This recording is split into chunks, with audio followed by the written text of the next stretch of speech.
What's up everyone, back with another Texas Chainsaw Massacre video, and today I'm going to be giving you my Leatherface guide build for Leatherface in the Texas Chainsaw Massacre. Now this build, I've gotten to the point where I am basically one-shotting everybody, and there's a lot of cool things with this build and playstyle that you guys are going to see. Again, this is a full damage Leatherface build. I will have a speed Leatherface build coming out as well, but this one is purely focused on getting the 1 to 2 tap and just being a pain to the victims in the game. So without dragging this intro out too long, if you like the content, please consider subscribing, and let's get into it. Now, first up on the list, we're going to just go over the actual ultimate of the class and like the tree direction that you need to go. So getting into that, the first thing you want to go ahead and grab is level 1 of reduce overheat on the chainsaw, which is going to be on the left hand side. Again, this is just nice because you want to really try to reduce that chance that your chainsaw is going to overheat. I don't think you really need to worry about the time delay between waiting because you're going to be using instant on, as you guys see at the top of the tree. Next, you want to go to the middle and you're going to want to grab the stalling resistance. Again, this is going to be really nice because, again, you want to try to avoid your chainsaw stalling, and I feel like everybody is going to pretty much grab this perk in the middle for every single Leatherface build. And then for the final part where you're going to get instant on, again, this is amazing because, you know, it's just... You know, actually, before I even talk about it, I'm gonna let a clip play to show why this perk is amazing.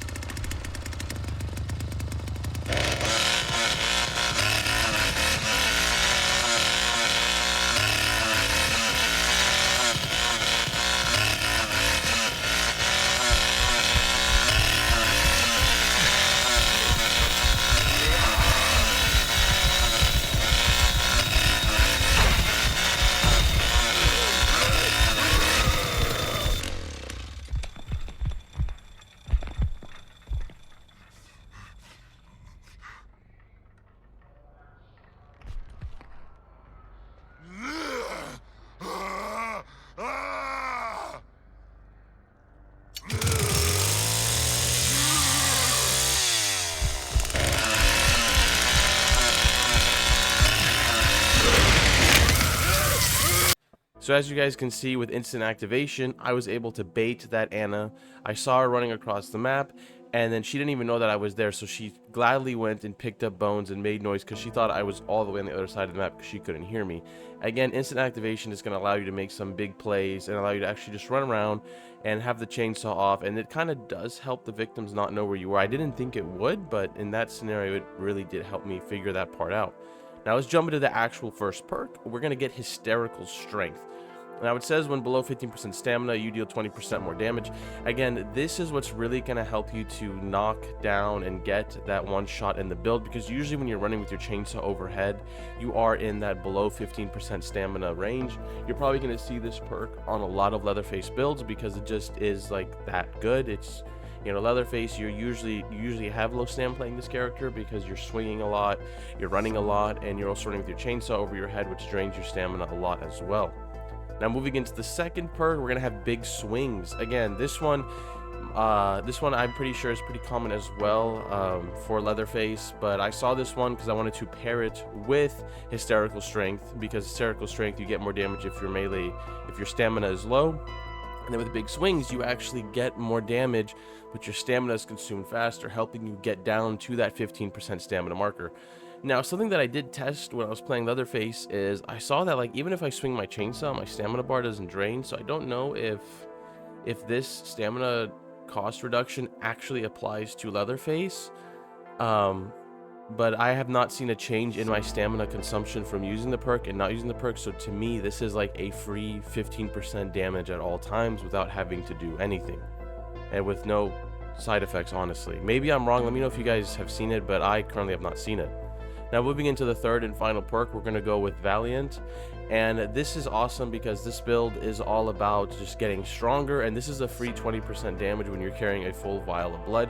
Now usually the way I like to play this build is my first two perks will kind of go hand in hand, helping me secure the first kill, and then once I get this perk, I am basically a one-shot god. No one can get away, and now I'm running at max power. I like this. Usually for the most part, I will one-shot like the low strength characters, like a Connie. I'll one-shot, or even a Sunny. I'll one-shot. But the other 3 characters, I'm gonna have to 2-tap them for the most part. But when I have this going and my other 2 perks going, I secure the one-shot every single time on all of them.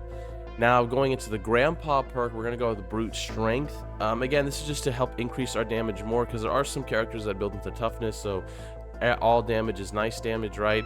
But also my choices from going up this side of the tree, which I'm going to show you in a minute, didn't really give me good choices for the Grandpa perks. Like one of them I had was Animal Farm, which Animal Farm I think we can all agree is garbage. And then I had Well Fed, where pretty much when Grandpa activates his sonar, we get 50 stam. Again, that would be awesome too for the team, but honestly, for me, I'm trying to avoid getting free stam, because I'm trying to get that stamina buff that I have with my skill, where I get more damage for being at low stam. And not to make the same mistake I made in the last video, but I'm going to go ahead and show you guys the actual tree and the direction that you need to go in so you can actually get these perks. So let's get into it. So if you're looking at the skill tree right now, you're going to want to go on the left hand side, and you're going to want to keep making your way down.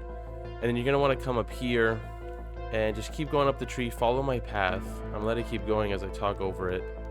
And a lot of these perks are random that I have. So basically, in order to get Valiant, and in order to get the stamina perk, Hysterical Strength, you have to keep randomly rolling to get this. So Hysterical Strength on this tree is not part of it. So again, you're gonna have to spend a lot of time respecing just to get this perk. And then to come up here to get Valiant, this is also a random generated perk. So you're gonna have to come up here and you have to keep re-rolling to get this as well. Now you might be wondering, okay, why didn't I come down here and grab this? Because again, I do not care for reduced stamina. I don't want anything to impact my stamina at all. And I would rather give my team a little bit more damage than less stamina consumption. Although this could be good, because like I said, when I was playing as Leatherface, I did not see any stamina drain from swinging with my attacks. And I could also grab these points too on the build, just to get more, you know, attribute points. But I don't really care to get more blood harvesting, because again, like, I don't need to feed Grandpa. But if I did grab those, that would give me like 30 attribute points to spend. But again, I don't need 30 attribute points, because my savagery and my stamina are maxed. And if you're wondering why do I have maxed endurance, even though I'm trying to keep low stamina the whole time I'm playing, that's just simply because I actually like being able to keep running around the map. I could obviously go into more blood harvesting, but again, there's no point in going into blood harvesting, because you're never going to feed Grandpa with this build. This build's all about being selfish and relying on the other 2 killers to feed Grandpa so you can deal the maximum amount of damage. Anyways, guys, I hope you enjoyed this quick Leatherface build guide. Let me know how you guys like it. Let me know if you've played with it, if you've already been running it. I'm curious to find out. And like I said, the next build I'll be bringing you is going to be a speed Leatherface build. Will be pretty similar, but there's going to be some changes in the build, which you guys will see. Anyways, guys, I'll catch you on the next one. If you like the content, subscribe and help me hit 1K subs. Thank you, and peace.